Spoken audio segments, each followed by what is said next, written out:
Hello and welcome. It's been requested that I give a short rundown tutorial-ish sort of video on my Tower SMP Mob Grinders kill zone. So since I've been playing a lot of Portal 2 in the past day or two and haven't been uploading or working on any new videos, I figured this would be a great way to get a really quick video done. And so for a quick rundown of what we have here, we have a standard 5x5 dungeon with a spawner, sort of unnecessary, but since I copied it, whatever. And what I've done is I've knocked out one of the walls, the back wall, so that there is a 6x5 room here.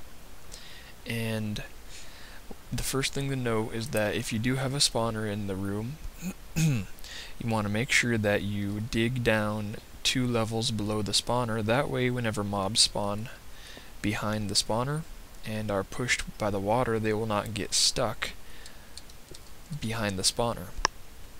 And once you have that, you need to set up your kill zone. And I would advise setting up a piston light system in here so that you can get in whenever you want and work on it without having to add torches or go to peaceful. So first of all, you want to add your piston light system if you want one of those. But anyway, you just knock out the middle 3 blocks and you just dig down. You don't have to dig down as much as I do, but you can dig down like this so that you have 1 drop down on each side and then the final drop down. But what I like to do is drop it down 2, just so that the area beyond is a little bit more roomy, have more headroom. So I drop it down 1 more level on each block. That way this is dropping down 2, and then this is dropping down 1. And then once you're down, you want to knock out a channel for your water to flow through, and make sure you have it blocked off. I'm going to later on add a couple more glass, but you want to make sure mobs can't get through, of course. And then you need to add your lava area, so knock out 3 more on each of these blocks that we knocked out before in the back. That way when the lava flows 4 spaces, it will stop on here in this open area. And to prevent the lava from flowing down, we want a ladder in each space. And then when we drop our lava, it flows down and does not flow beyond the ladder, which holds up the lava.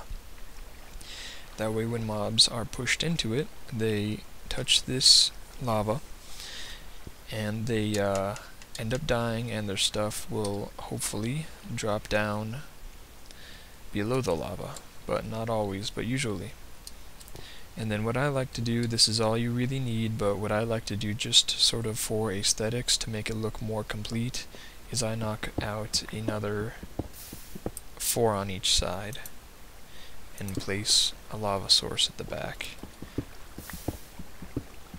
And this is just to make it look more complete. You don't need to do it, but I like the way it looks. And then you need to drop a water block in each corner. And now anything will spawn and flow into there. And the way I have it set up, you can't, because it's 6 long, you're going to need water inside your channel as well. So I'm just going to come in the back and do that instead of going through the lava. But see, because it's 6 long and the water has to travel more spaces than that, it stops right here. So you're going to need a water block there and there. Then any items will flow down to our collection zone. Which, by the way, I had a cobblestone block here. Whatever. For our collection zone, we just have a hole that I dug to prevent any chickens from knocking you around if you attach this to a trench system. and it's being held by the sign. If you have no need for a chicken defense, you can just put a pressure pad or something down, or just let it travel 8 spaces or 7, whatever. And then what else I have also done for chickens is just put these indents in the wall with lights, and because chickens like to jump on stuff that they find, just like any animal, and because like any animal they like light, they will jump up there and stand and lay eggs in the holes, and you can collect them.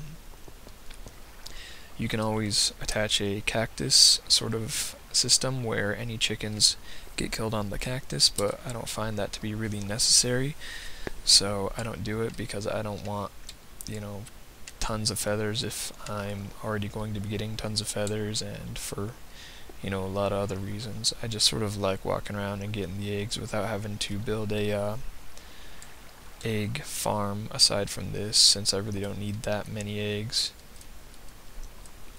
And then if you have it attached to a trench system, like I've mentioned, you're going to have to overcome one problem. So I'm just going to throw away sort of these water sources. Not necessary, but do it anyway. And then when I break open the floodgates for this trench, which is 3 wide, the water is going to stop here and flow to the nearest drop area, which is right there. So you're going to need a water source in the remaining spots, and whenever you do it on the other side,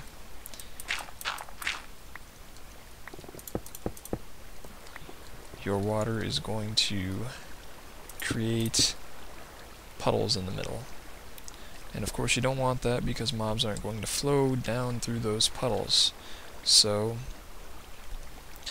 what I do against that is, and just in case something goes wrong, I'm just blocking up all the water sources right now. It may not be necessary, but there's so much about timing involving water that I don't even want to bother with it, so I'm just doing it now.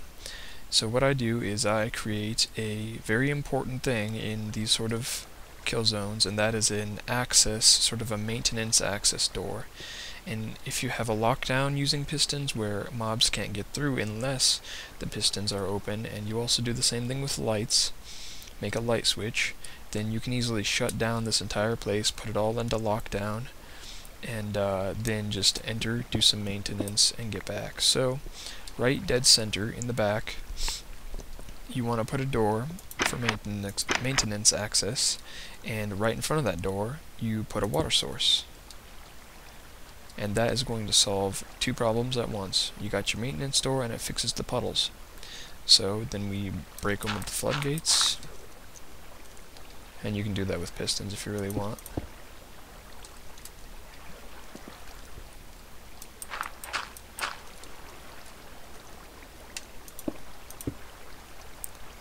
And now all the water is flowing down into this area, every bit of it. Even this goes here, comes down, flows in, and mobs can't really get to your maintenance door, so you're safe there. And then everything flows down into the lava, gets killed, and then drops their goods into the water and takes it to its collection zone. Now the remaining problems you have is going to be with spiders, because they can climb. So it's going to be pretty simple to fix that up. If you're in the back there, they're going to see you and they're going to try to kill you. So you just want to cut out 2 bits in this corner, replace one of these with sand so that you can put a cactus down and have it stay there instead of, not being able to because of a block. Do that on both sides, that way any spiders that attempt to get you from the corner, when they're coming in here, they won't get stuck, they'll just kill themselves.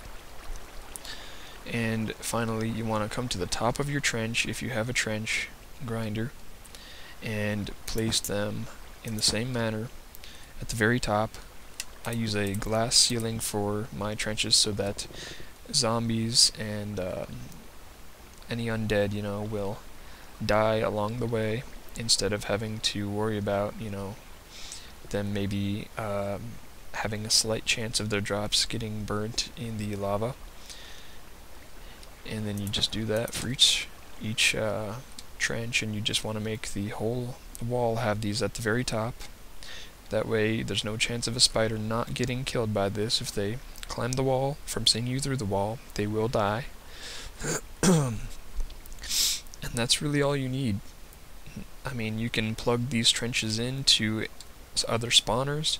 You can plug them into a tower by just hooking up some tubes that drop mobs in, and you can just cut 4x4 holes or whatever so spiders and other mobs can drop in. You can lock it down with pistons, and you can put a bunch of trenches outside of your place. I did all 3 of those suggestions or whatever in my mob grinder. It works pretty well, and you shouldn't have any issues with it. Everything's flowing quite normally. But if you leave that out, you're going to be having that issue with mobs getting stuck right here. So that should be all for this video. If you have any other suggestions, I will be happy to hear them, and maybe even make a video if one's requested. See you next time.